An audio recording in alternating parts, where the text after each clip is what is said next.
এক মিনিটে আজকের খেলার সংবাদে আপনাদের সবাইকে আমন্ত্রণ জানাচ্ছি আমি তানজির রহমান। বাংলাদেশের বিপক্ষে দ্বিতীয় টেস্টে বাদ পড়লেন শাহিন শাহ আফ্রিদি। বাংলাদেশের বিপক্ষে দ্বিতীয় টেস্টে পাকিস্তানের স্কোয়াড থেকে বাদ পড়লেন পেসার শাহিন শাহ আফ্রিদি। সাফ জয়ীদের আর্থিক পুরস্কার বন্যার্থদের দেওয়ার অনুরোধ। সাফ অনূর্ধ্ব 20 চ্যাম্পিয়ন বাংলাদেশ দলের প্রত্যেক সদস্যের জন্য 25,000 টাকা করে আর্থিক পুরস্কার ঘোষণা করেন।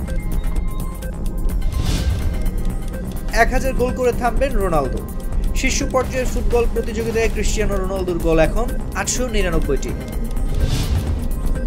কোহলি রোহিতের কাছে আকুল আবেদন পাকিস্তানের আকমলের। ভারতের 2 তারকা ক্রিকেটার রোহিত শর্মা ও বিরাট কোহলির কাছে একটি আকুল আবেদন জানিয়েছেন পাকিস্তানের সাবেক ক্রিকেটার কামরান আকমল। আন্তর্জাতিক ক্রিকেটকে বিদায় ওয়েস্ট ইন্ডিজ তারকার। আন্তর্জাতিক ক্রিকেটকে বিদায় বলে দিয়েছেন ওয়েস্ট ইন্ডিজের পেসার শ্যানন গ্যাব্রিয়েল।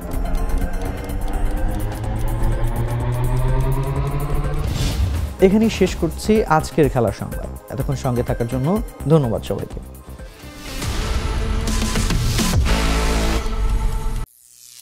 করিম চাচা, আপনার প্রিয় মানুষদের কখনো বিপদে ফেলতে চাইবেন না স্যার। তাহলে আমাদের বিপদে রাখা কি ঠিক হচ্ছে? এজন্যই বিজলি কেবলস সবচেয়ে ভালো ও নিরাপদ। ফ্লেম রিটার্ডেন্ট পিভিসি দিয়ে তৈরি বিজলি কেবলস, নিরাপদ আজীবন।